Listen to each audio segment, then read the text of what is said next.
sometimes what I've heard over the years is, oh God, I'd love to do that, but I'm not sure I could.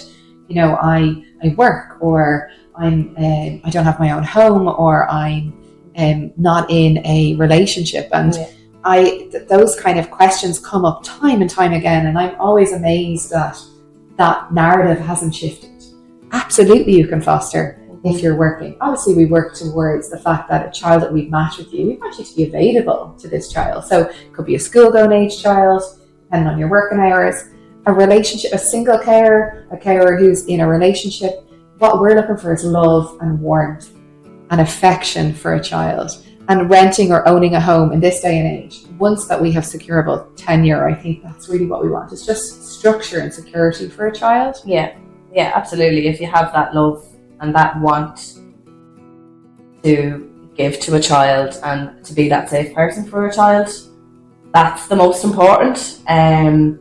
There is obviously criteria that has to be met with. There's standards which obviously we need to meet, and there's guidelines that we have to follow. But if you've got that space in your heart and that want and desire to help a child, you know, talk to us. We can look at the rest and have those conversations. And maybe, you know, you might be thinking younger children, maybe that's not something that the guidelines would match, but we could say, well, look, actually, we think you could be very good working with teenagers.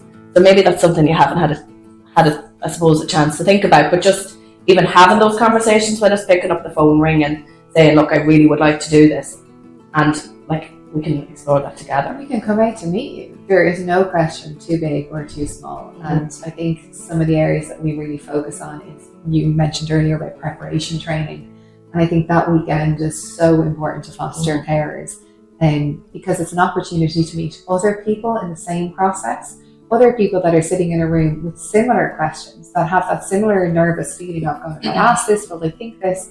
And I think having foster carers who have been doing this for a very long time sit in front of you and say, there is no question too big or too small. And there is no answer that fits all. These are individual children being placed with you. It is about your time, your desire, your love for a child, your affection for a child, the warmth, having a room and a space and a want to do this. If you hit any of those boxes and you feel that this is something that you have time and space to do, just as Orla said, pick up the phone.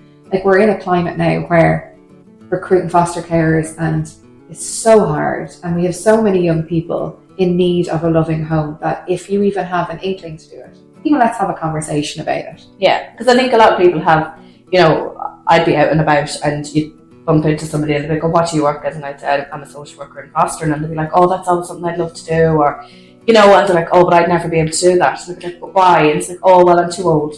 No, you're not. Or, you know, I have my own children, but that doesn't necessarily rule you out. So I think people can often have this like, oh, it's something I'd love to do, but I wouldn't meet the criteria, and actually you probably do. So it is about just even having that initial conversation, picking up the phone, you know, and having the chat with somebody in the area and seeing, like, we've nothing to lose, I suppose, but everything to gain.